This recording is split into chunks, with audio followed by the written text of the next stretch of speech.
Hello, everybody, and welcome to another sort of call it a vlog, call it a. I'm not going to say tutorial because you're not going to learn shit from me. But yeah, basically, I have a little bit of a problem. My desk space in my computer desk space is very limited in my little corner that I do all of my recording and Twitch streaming and everything else.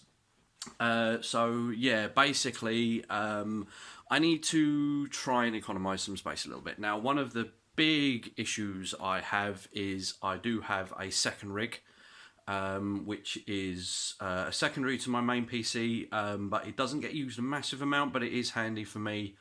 Sometimes if I'm doing editing and things on the main PC, and I want to have a YouTube video playing in the background, or try and back up some data and stuff. So it does get used a little bit. The problem is this. This is basically the case. I apologise for the light. I'm having to do this on phone because I haven't got a proper DSLR. So basically, this is the case.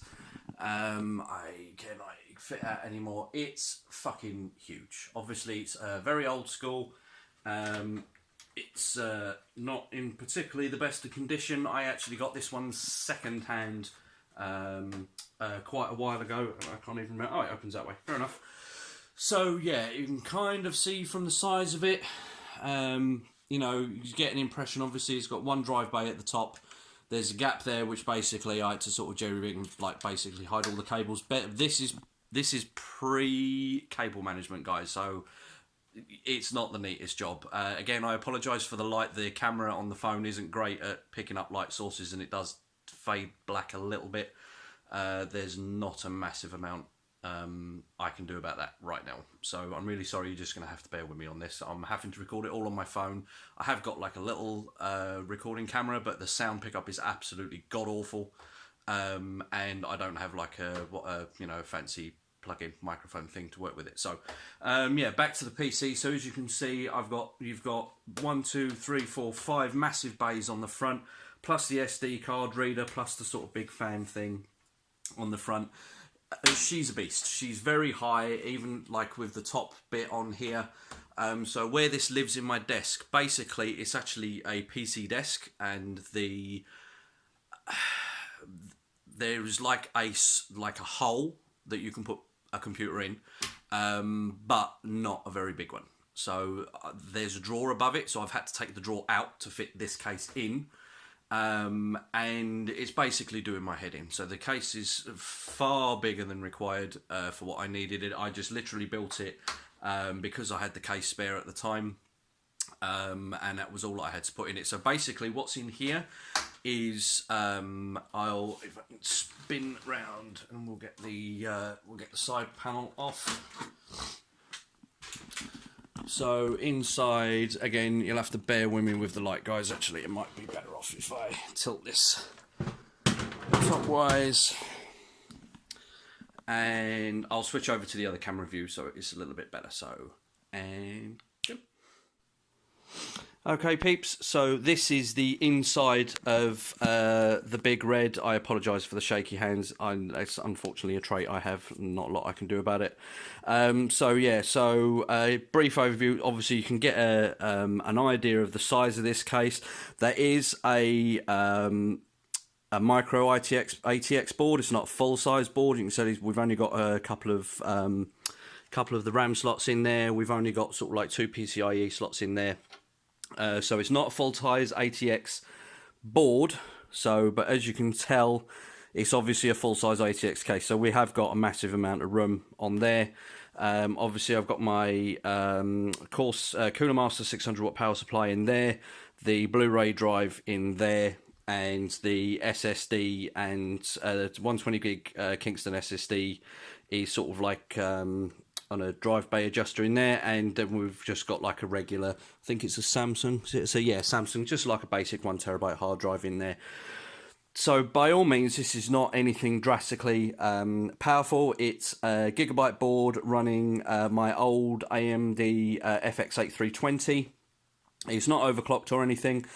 Don't be fooled by the massive cooler.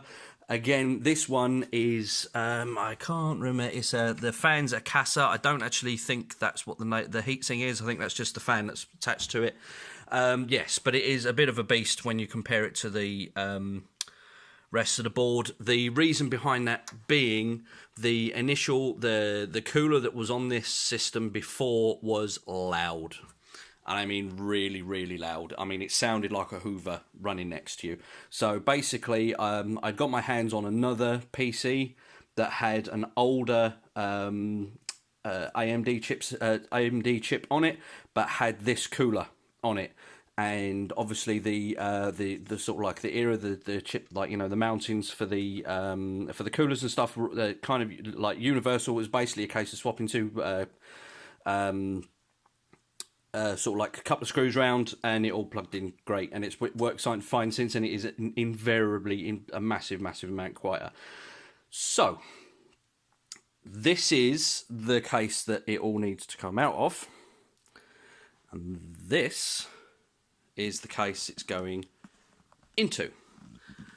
Now, just to give you an idea, if I can do this.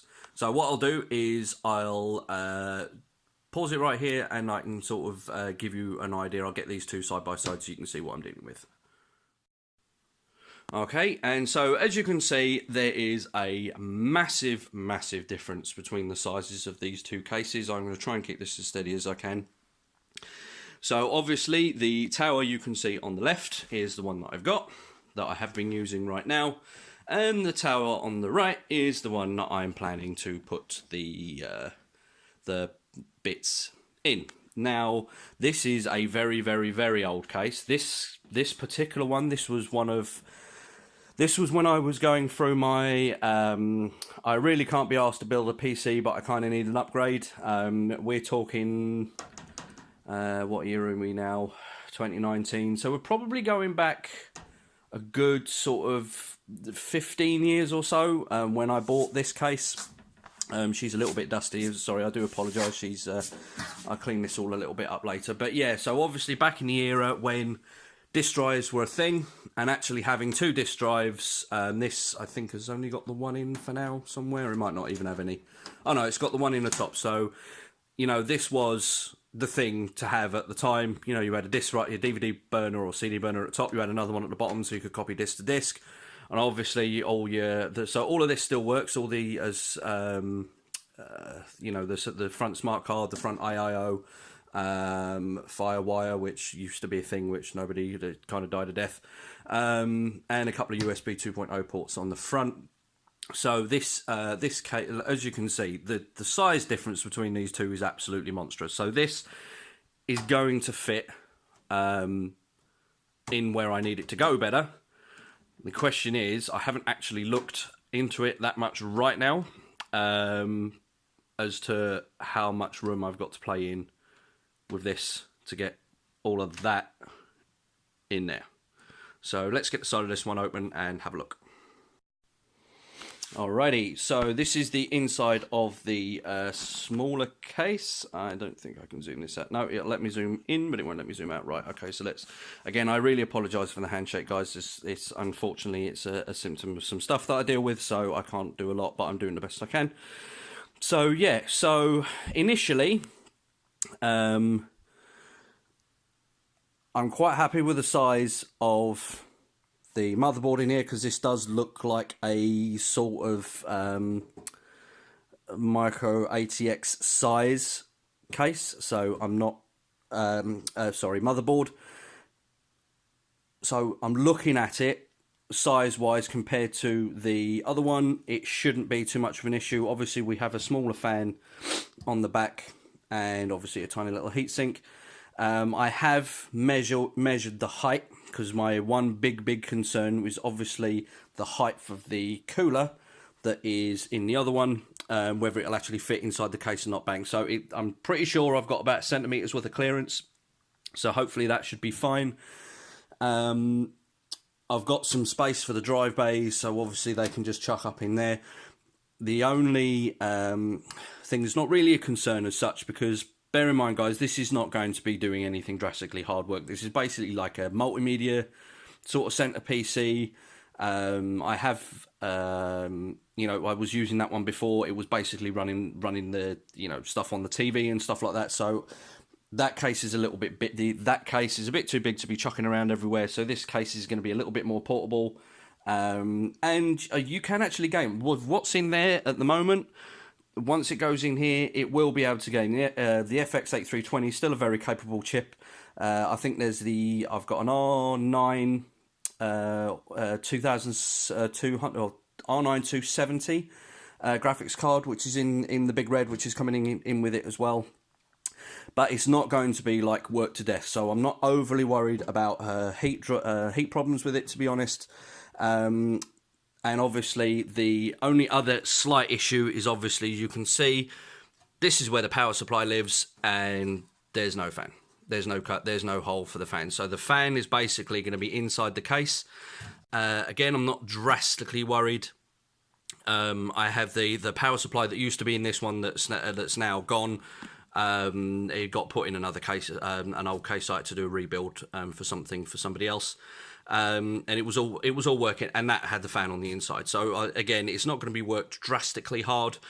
I'm also thinking maybe I've got a little bit of space here at the front, where I'm going to see if I can get this front off, and I'm going to try. See if I can get like a 120mm fan, and somehow jerry rig it into here, because we do have dust, but we do have some air vents in the bottom here, so we may be able to draw some air in through the front just to add a little bit of additional cooling. I don't know whether I'm going to be able to do that yet. We'll just have to see. So I need to get this old board out of here. I think this is like like a really old. Do you know, I can't even remember what the bloody hell's in this. Anyway, we'll get all this out, and then we'll switch over to a nice empty case, and we'll be giving it a clean out, and we'll go from there. All right, we'll see you in a minute.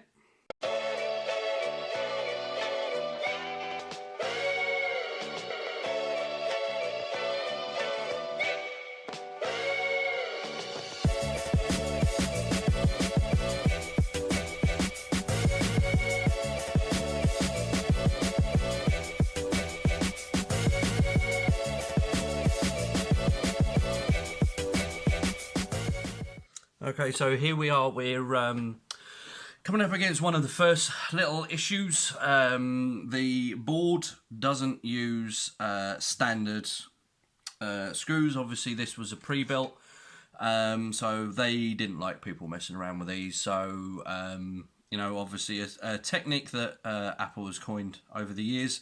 This one in particular, I think, was a Hewlett-Packard. But yeah, luckily, thanks to the joys of places like Wish and stuff, we have a load of security bit screws. So it's kind of like an iFitted, like a cheap version of iFixit, basically. But yeah, so we've got our star drive bit, we've got our little, screwdriver, and a random screw just falling off of there. So yeah, so hopefully, I'm pretty sure the board has actually, the case has got its own, inbuilt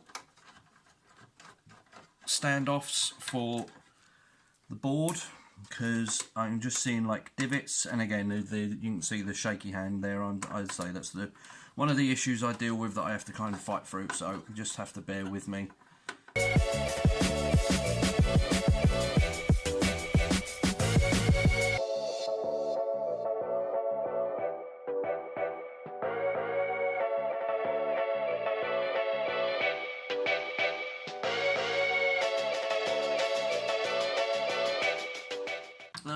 Don't tell me it's got a little.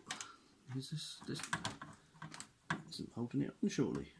Oh, okay. So it's got an outer AIO that's held on with this really annoying little cap here, which is a smaller bit again. You thought you had me foiled? Not today. And this is why, guys, for the most of the time, you can do builds. If you are playing around with PCs, you can pretty much just make do with a Phillips head screwdriver, and that'll be the end of it. But there are times, especially if you're messing around with pre-builts and laptops, you kind of need a sort of multi-fitting kit, like say, like the iFixit ones. Obviously, if I could afford an iFixit one, I would, because it obviously has more on it. But this one does the job. It's there's quite a big array of bits on it, and I think it only cost me something like 10 quid or something on it. There we go. So we're out. Ugh. Anyway, so here we are with basically the bare bones. I think I'm going to leave the drive in. I can't remember which drive this one's got. One of these has got a Blu-ray drive in it, so I think it might be the other one. But yeah, so all of this is the front AIO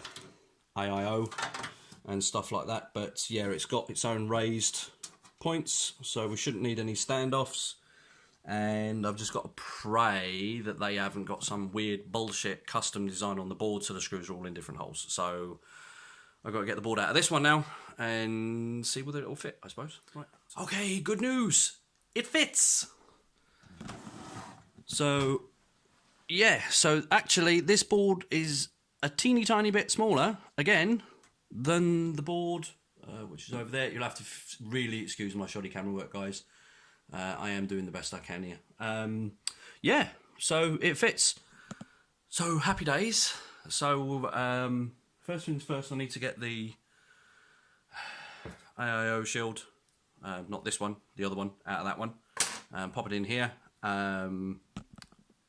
Big mistake to forget to do that until right at the end, so do it first. Always do it first. Yeah, then finish getting the rest of the bits out of this other one, the power supply, and all the rest of it, and hopefully it should be relatively smooth sailing from here. Still don't know what to do about the fan. Might be able to sort of jerry rig it into that hole, so we'll see. But for now, I'm just going to get all the other bits out of there, and then when we come back, we'll start fitting it all back in. All right. Okay. We've got all our bits out. We've cleaned out all the inside of the case. We've stripped all the front shielding off, given that all a big clean behind there, so we're probably going to have to use some of that for our cable management. That's what I'm looking for. So yeah, I suppose we'll start putting it back in, I guess. See how we go.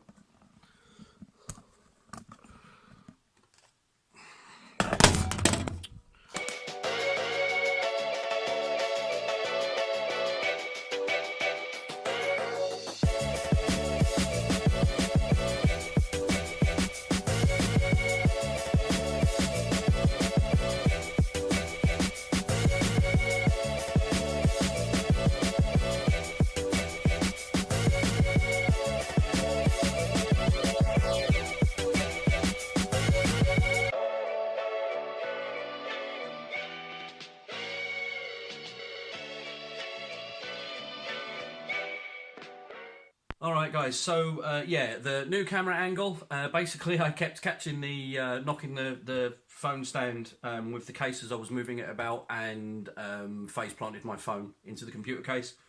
So I apologise if the audio is a little bit worse.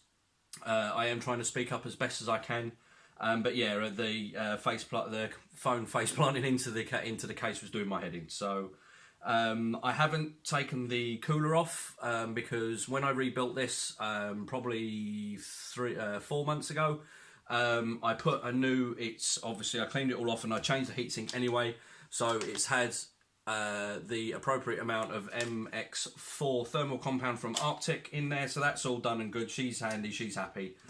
Yeah, so we're about to screw that in, and obviously we've got it is an older style power supply, even though it is a good one.